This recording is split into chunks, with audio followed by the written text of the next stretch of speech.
Hello friends, welcome back to the channel knowledge Y G. कैसे हैं आप सभी लोग? आप सभी का स्वागत करता हूं फिर से अपने चैनल पर। आज हम इस वीडियो के अंदर एक ऐसे टॉपिक पर चर्चा करने वाले हैं जो हर स्टूडेंट उस टॉपिक पर कंफ्यूज रहता है। और आज का टॉपिक होने वाला है मर्डर से, सेक्शन 300 से culpable homicide not amount to murder कब होगा।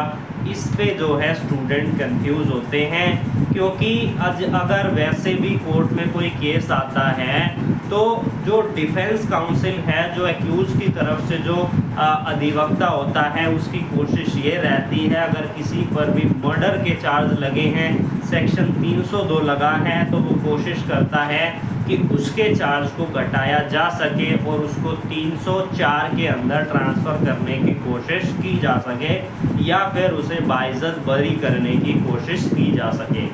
सबसे पहले तो अगर वो बाइज्जत बरी हो जाता है तो ये बहुत ही अच्छी बात है कि उसने अपराध किया ही नहीं है। अगर आपके जो भी क्लाइंट है उसने अपराध किया है तो यहाँ पर काउंसिल की क्या ड्यूटी होती है कि वो उस अपराध की सज़ा कम से कम जो है उसके क्लाइंट को मिले। तो ऐसे में वो 302 के अपराध को ट्रांसफ़र करता है 304 के अंदर, यानी कि उसको 302 में सज़ा ना मिले, क्योंकि 302 में जो सज़ा है वो डेथ पेनल्टी है, लाइफ इम्प्रिजमेंट है, प्लस फाइन है। लेकिन जब हम बात करते हैं सेक्शन 304 की, तो ऐसे में उसको दो पार्ट में डिवाइड किया गया है। पहला पार्ट हमारा क्या कहता है कि उसको लाइफ इम्प्रिजमेंट या डेथ पेनल्टी प्लस फाइन उस पर जो है लगाया जाएगा। और उसका दूसरा पार्ट क्या कहता है, या तो 10 साल की सज़ा दी जाएगी या फाइन लगाया जाएगा। ये जो है पनिशमेंट दी गई है। तो यानी कि अगर आपने किसी का मर्डर किया है और उस पर आपकी इंटेंशन नहीं थी उस व्यक्ति को मर्डर करने की, लेकिन ये नॉलेज के टर्म के अंदर आ जाता है कि आपने कोई ऐसा एक्ट किया जिससे आपको पता था कि अगर मैं ऐसा करूंगा तो सामने वाले की डेथ हो जाएगी, तो ये एक नॉलेज टर्म को बताता है कि आपकी नॉलेज में था अगर आपने ऐसा एक्ट किया तो उसके सामने वाले की डेथ होने की संभावना है। तो ऐसे में ये चीज़ ट्रांसफ़र हो सकती है। तो यहाँ पर मैक्सिमम सेकंड पार्ट में मैक्सिमम 10 साल तक की सज़ा या फाइन का प्रोविज़न दिया गया है। केवल जज साहब आप पर फाइन भी लगा सकते हैं या कोई भी सज़ा तो 10 साल तक की हो सकती है। अगर पहले पार्ट में जाएंगे तो वहाँ पर लाइफ इम्प्रिजमेंट और 10 साल तक की सज़ा या फाइन उसका प्रोविज़न दिया गया है। तो स्टूडेंट किस पर कंफ्यूज होते हैं, जब भी हम एग्ज़ाम के अंदर लिखते हैं तो हमें माइंड में ये सारी चीज़ें क्लियर होनी चाहिए कि ये प्रोविज़न हमें क्या बताते हैं। तो जब हम सेक्शन 299 जो कल्पेबल होमोसाइड की बात करता है, सेक्शन 300 जो मर्डर की बात करता है, इन दोनों के इंग्रेडिएंट्स को जब हम पढ़ते हैं तो ये दोनों ही सिमिलर चीज़ों की बात करता है। एक एक करके मैं आपको जो है डिस्क्राइब करता हूँ। मोस्टली सेम ही है लेकिन कुछ पॉइंट्स में डिफरेंस है। जब आप सेक्शन 299 को पढ़ेंगे तो इसके अंदर 3 पॉइंट शामिल होते हैं। पहला पॉइंट क्या कहता है कि जब एक व्यक्ति दूसरे व्यक्ति की हत्या करता है इंटेंशन के साथ तो वो कल्पेबल होमोसाइड होगा। सेकंड पॉइंट क्या कहता है कि जब एक व्यक्ति दूसरे व्यक्ति को चोट पहुंचाता है इंटेंशन के साथ और जिस चोट की वजह से दूसरे व्यक्ति की मृत्यु हो जाती है तो उसे हम कल्पेबल होमोसाइड कहेंगे। तीसरा पॉइंट क्या कह रहा है, एक व्यक्ति दूसरे व्यक्ति को चोट पहुंचाता है यह जानते हुए कि उसकी चोट की वजह से दूसरे व्यक्ति की मौत हो जाएगी, तो यहाँ पर उसे भी कल्पेबल होमोसाइड कहेंगे। और जब हम section 300 of IPC Indian penal code 1860 को पढ़ते हैं तो उसमें 4 पॉइंट दिए गए हैं, उनको भी समझ लेते हैं।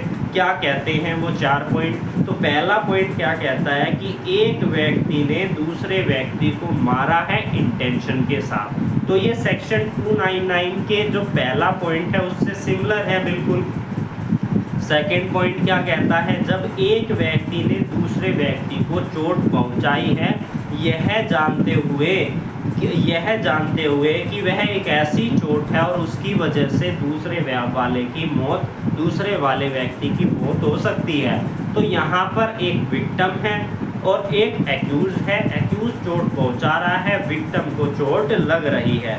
थर्ड पॉइंट क्या कहता है कि एक व्यक्ति ने दूसरे व्यक्ति को चोट पहुंचाई है और जो चोट पहुंचाई है वो पर्याप्त है। ओरिजिनली अगर हम सोचें किसी ने किसी को धारदार हथियार से उसका गला काट लिया तो ओरिजिनली भी यानी कि हम समाज में रहने वाले जितने भी व्यक्ति हैं, लोग हैं, अगर उनको पता है किसी धारदार हथियार से किसी का गला काटने पर उसकी मृत्यु होगी ही, तो यह पर्याप्त है जो उसने कार्य किया है, जो उसने चोट पहुंचाई है जिससे उसकी मौत हो सकती है, तो ऐसे में होएगी ही, तो ऐसे में उसे हम मर्डर कहेंगे। और फोर्थ पॉइंट क्या कह रहा है कि एक व्यक्ति ने दूसरे व्यक्ति को चोट पहुंचाई है, यह ज्ञान रखते हुए, यहाँ पर नॉलेज की बात आ रही है और यही रिलीवेंट है आज के हमारे इस केस के लिए। यह ज्ञान रखते हुए, यह नॉलेज रखते हुए कि वह चोट ऐसी है जिसकी वजह से पॉसिबिलिटीज़ है, संभावना है कि दूसरे व्यक्ति की मौत हो सकती है, तो उसे हम क्या कहेंगे, उसे हम मर्डर कहेंगे। तो ये हमने पॉइंट समझे। पॉइंट क्या कह रहे हैं कि 299, 299 और 300 में जो पॉइंट्स दिए गए हैं उनके जो एसेंशियल इंग्रेडिएंट दिए गए हैं वो सिमिलर हैं, कुछ सिमिलर्स हैं, कुछ अलग हैं।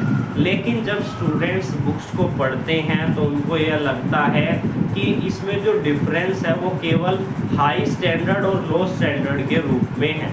यानी कि अगर 299 है तो मरने की संभावना कम है और 300 है तो मरने की संभावना ज़्यादा है, ऐसा नहीं है। अब आज का जो हमारा केस है उसके क्या फैक्ट थे, क्या एक्ट किया गया जिसके कारण डेथ हो गई और क्या स्टेप लिए गए जिसके कारण उसे जो है यहाँ पर रिलीफ मिला। साथ ही इस सेक्शन नंबर 300 के अंदर एक्सेप्शन भी दी गई है। अगर आपके पास बेयर एक्ट है तो आप बेयर एक्ट ओपन कर सकते हैं। हमारे सेक्शन 300 ऑफ आईपीसी में 5 एक्सेप्शन दी गई हैं।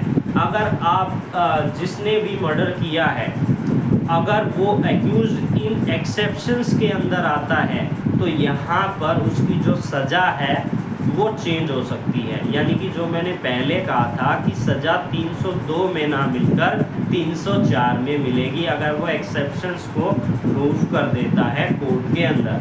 तो पहली एक्सेप्शन क्या कहती है कि आपने सडन प्रोवोकेशन में किसी की डेथ कोज की है।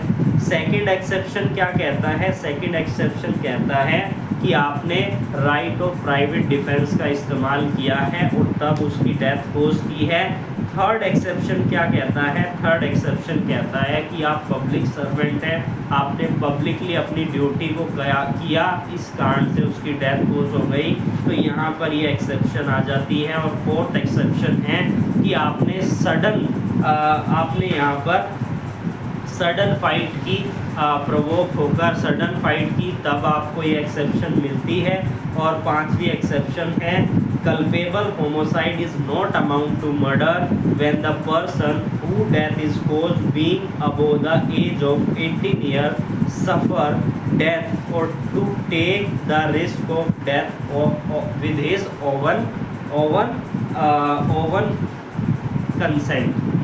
own consent। यानी कि यहाँ पर आपको पता है आपकी डेथ कोज होने की संभावना है, तो ऐसे में आपने यह एक्ट जो है किया है। तो ये एक्सेप्शन एक्यूज के लिए most of the most important points होती है जो उन्हें उनकी सज़ा से बचाती है, उनकी सज़ा को कम करने के लिए यह एक्सेप्शंस के पॉइंट डाले गए हैं। सॉरी, ये एक्सेप्शन के पॉइंट डाले गए हैं जिसमें एक्यूज अपने केस को ट्रांसफ़र कर सकता है। तो आज का जो हमारा केस है उस केस का नाम मैं बता देता हूँ, आप लिख लीजिए, Shri Ram Sharma versus state of Jharkhand. Jharkhand high court का केस है, 2024 का ये केस है। जिसमें कि एक्यूज्ड ने विक्टिम के ऊपर एक जो हथौड़ा होता है उससे उसके सिर पर वार किया और उसका इतना ज़्यादा खून बह गया जिसके कारण उसकी डेथ जो है कोज हो गई और 302 के चार्ज जो है एक्यूज के ऊपर लगाए गए। अब एक्यूज का यहाँ पर एक्यूज को क्या चीज़ साबित करनी है, उसको ये साबित करना है कि यह मर्डर नहीं कल्पेबल होमोसाइड है, क्योंकि उसकी डेथ हो चुकी है। वो अपने आप को बाइज्जत बरी तो नहीं कर सकता है, लेकिन वो अपनी सज़ा को कम करने का यहाँ पर प्रयास कर सकता है, जो कि सेक्शन 302 में सज़ा ना मिलकर 304 में उसे सज़ा मिल जाए। तो सबसे पहले क्या स्टेप होता है, सबसे पहले तो कोर्ट क्या देखता है कि प्राइमरी फेसिया केस जो है बन रहा है या नहीं। अगर यहाँ पर डेथ कोज हुई है तो प्राइमरी फेसिया केस बन रहा है, कुछ वेपन की रिकवरी की गई होगी, यहाँ पर डेथ हो गई है व्यक्ति की, तो प्राइमरी फेसिया केस जो है बन जाता है। उसके बाद चार्ज फ्रेम कर प्रोसीडिंग स्टार्ट कर दी जाती है। अब सबसे पहले जो प्रोसिक्यूशन होता है उसको साबित करना होता है सेक्शन 300 के अंदर दिए गए इंग्रेडिएंट को, कि इसने जो है डेथ कोज की है, इंटेंशन के साथ की है, इसने मुझे इतनी इंजरी पहुंचाई जिसके कारण मेरी डेथ कोज हो गई। जो 4 पॉइंट अभी हमने डिस्कस किए थे सेक्शन 300 के अंदर। अब अगर कोर्ट को प्रोसिक्यूशन जो है सेटिस्फाई कर देता है बियॉन्ड रीजनेबल डाउट, तो यहाँ पर सेक्शन 302 के अंदर एक्यूज को सज़ा मिल जाएगी। लेकिन यहाँ पर अगर एक्यूज यह कहता है कि मैंने डेथ कोज की है, लेकिन मैं इन 5 एक्सेप्शंस में से किसी एक एक्सेप्शंस में आता हूँ, तो वो एक्सेप्शन उसके लिए बहुत ही कारगर साबित हो सकती है, बहुत ही अच्छी साबित हो सकती है उसकी सज़ा को कम करने के लिए। तो इस केस में क्या हुआ था, इस केस में कुछ ऐसे फैक्ट सामने आए थे एविडेंस के बाद कि जो एक्यूज्ड है उसने जो घाव दिए हैं विक्टिम के शरीर पर कहीं और घाव नहीं है। यहाँ जहाँ पर सिर में चोट लगी है उसको छोड़कर, तो ऐसे में यह कोर्ट ने प्रिज्यूम किया कि ये विदाउट इंटेंशन किया गया है, सोची समझी साजिश नहीं की गई है।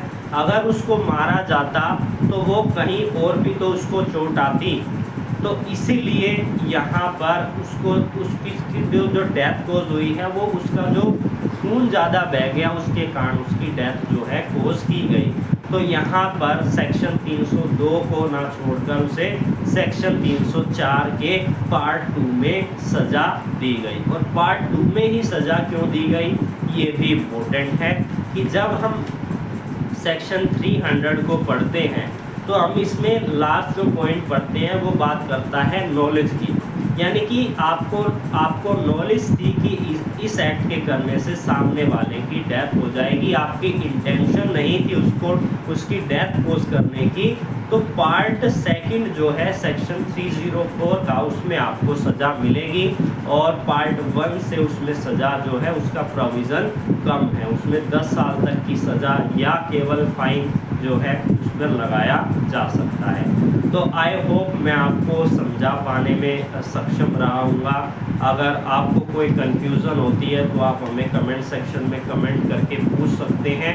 तो फिर मिलेंगे इसी तरीके की और वीडियोस के लिए, तब तक के लिए जुड़े रहिए हमारे साथ अमित कुमार नॉलेज वाई जी के साथ।